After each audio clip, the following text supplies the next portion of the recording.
వీళ్ళందరూ ఏంటంటే వాళ్ళు అసలు స్టోరీ అంటే సినిమా స్టోరీ కంటే ఎక్కువ నడిపారు వాళ్ళు డ్రామా అంతా.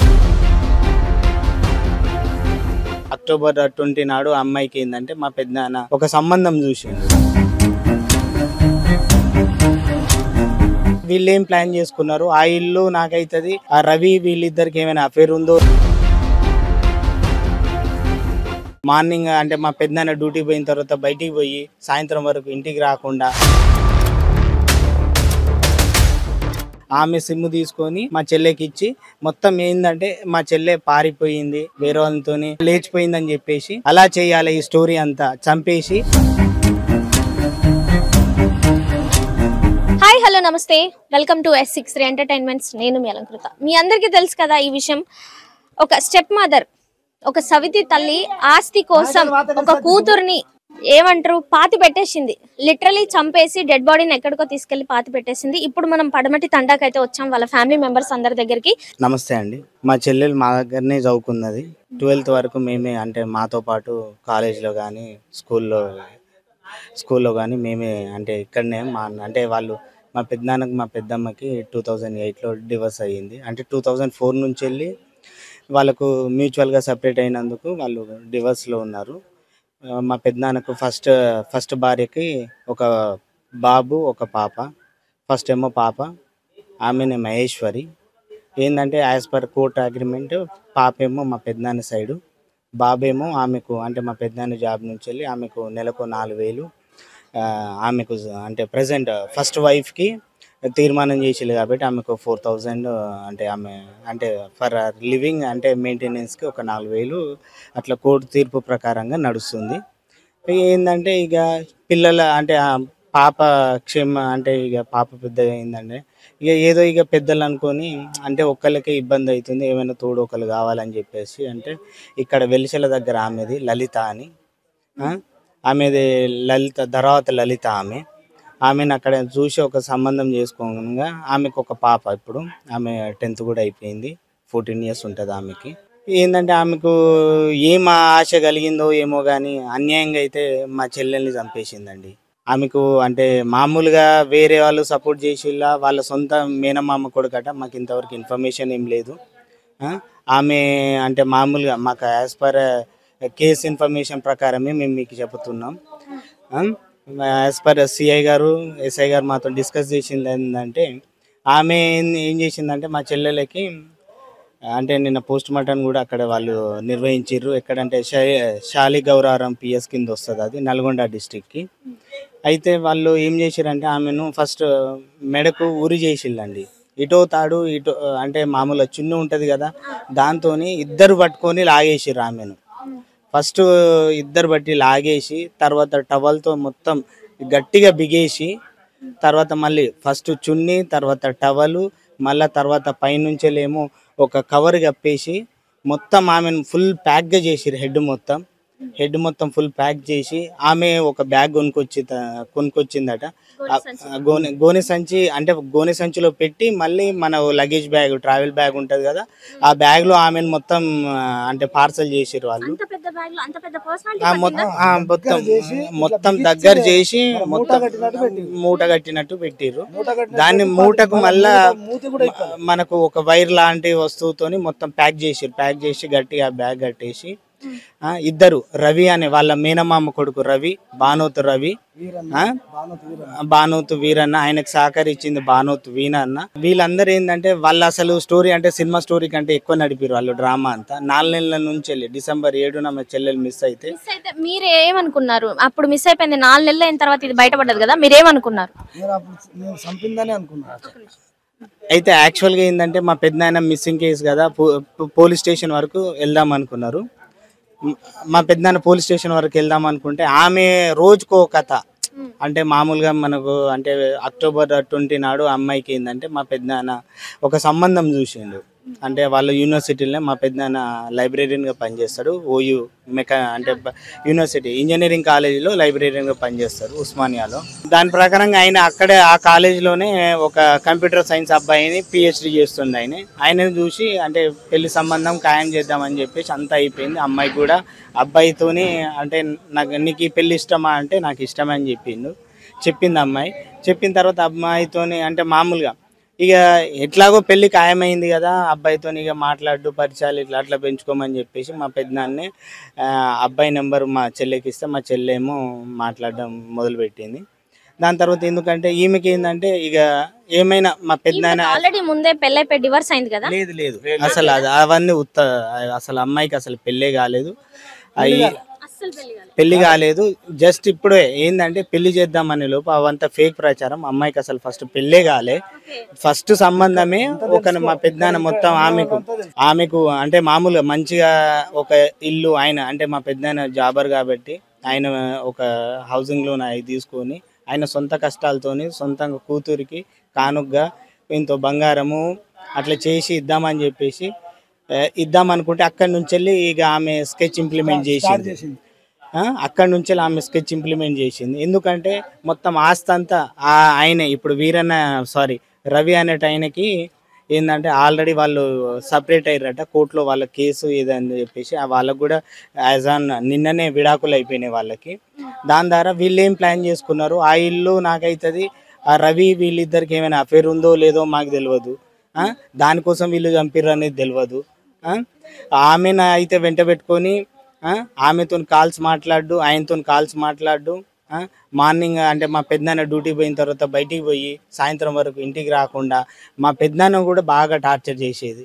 మామూలు అంటే వాళ్ళ ఫ్యామిలీ మొత్తం, మా పెద్దనాన్న వాళ్ళ ఫ్యామిలీ మొత్తం మా పెద్దమ్మ వాళ్ళ సైడ్ నుంచి వెళ్ళి బాగా బెదిరింపులు చేస్తున్నారు ఇప్పటికి కూడా. ఏమేనంటే ఏంటంటే మా పెద్ద ఆయన వెనకాలనే పడుతున్నారు వాళ్ళు. ఫస్ట్ వాళ్ళ టార్గెట్ ఏంటంటే మా పెద్ద చెల్లెని అంటే ఆమె విషయాలు ఈమెకి మా చెల్లెకి ఏమైనా తెలిసిందో, ఆమె వివరాలు మా చెల్లెకి ఏమైనా తెలిస్తే మా పెద్దనాన్నకు తెలియకుండా ఫస్ట్ ఈయన పాపను లేపేసి తర్వాత నెక్స్ట్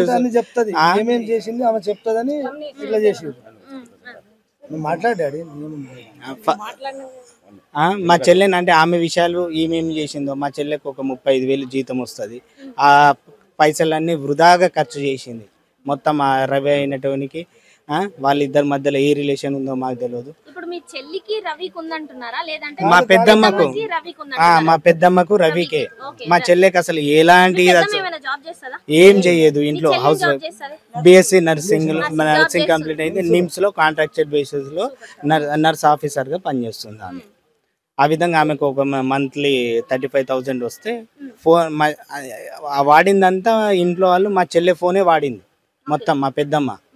ఆ సిమ్ములు కూడా మా చెల్లెకి ఇచ్చిన సిమ్ములు కూడా ఆమె పేరు మీద అంటే వాళ్ళ బావ పేరు మీదనే తీసుకొని మా చెల్లెని మొత్తం ఇట్లా వాళ్ళు ఏ ప్రకారంగా స్కెచ్ ఇచ్చారో ఆమె సిమ్ము తీసుకొని మా చెల్లెకి ఇచ్చి మొత్తం ఏంటంటే మా చెల్లె పారిపోయింది వేరే వాళ్ళతో అంటే మామూలుగా లేచిపోయిందని చెప్పేసి అలా చేయాలి. ఈ స్టోరీ అంతా చంపేసి ఆమె వేరే వాళ్ళతో అంటగట్టాలి, ఇట్లా అఫైర్ ఉందని చెప్పేసి 4, 5, 10 మంది ఏదేదో పిచ్చి పిచ్చిగా కూతలు కూసింది ఆమె.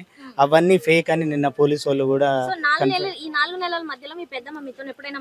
మాతో అసలు కాల్ చేయడం కానీ ఫస్ట్ నుంచి కూడా కాదు. మమ్మల్ని ఏంటంటే ఆమె యాజ్ పర్ ప్లాన్ మమ్మల్ని అంటే డివైడ్ చేయాలి, వీళ్ళు మాతో రావద్దు, వాళ్ళ ఫ్యామిలీ అంతా రావద్దు, రాకుంటేనే నా ప్లాన్ ఈజీగా ఎగ్జిక్యూట్ చేయగలను, వాళ్ళ మధ్యలో ఏమైనా చేసిల్లు అనుకోండి మమ్మల్ని దగ్గర రానిస్తే ఆమె ప్లాన్ ఎక్కడ సక్సెస్ అవ్వదని చెప్పేసి అసలు మమ్మల్ని దగ్గర రానిచ్చుడు కానీ మాతో మాట్లాడిచ్చుడు కానీ అసలు ఏం లేదు. మాకు వాట్సాప్లో కానీ కాల్స్ కానీ మేము మామూలుగా వారానికి 2-3 సార్లు మాట్లాడేది.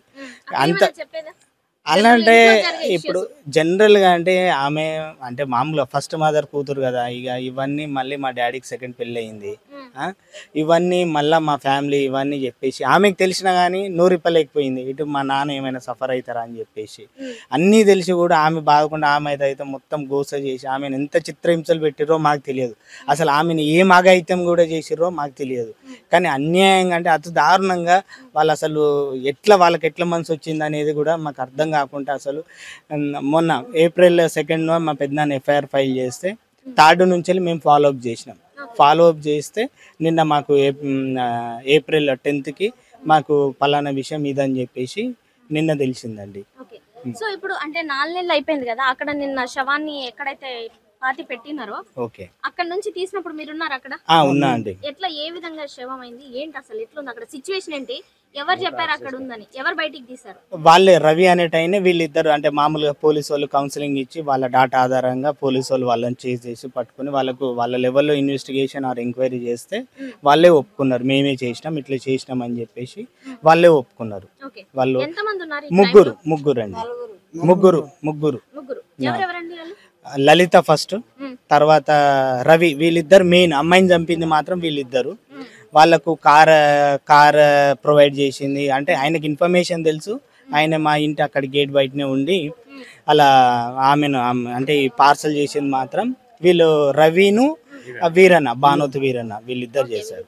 సో అప్పుడు అక్కడ నుంచి ఏదైతే డెడ్ బాడీని తీసేటప్పుడు ఎలాంటి సిచ్యువేషన్ లో ఉంది? 4 నెలలు అయిపోయింది కదా ఆల్రెడీ.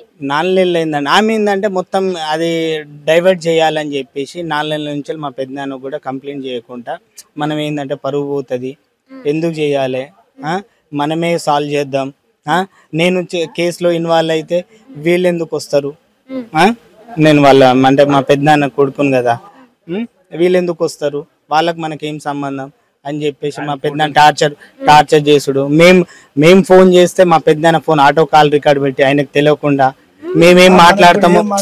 మనం ఏం మాట్లాడతామో మా పెద్దనాన్నకి ఏం షేర్ చేసినా కానీ ఆమె ముందు వినేసి ఈ డాటా అంతా మేము మాట్లాడేది వినేసి దాని ప్రకారంగా ఆమె ప్రీ ప్లాన్ మొత్తం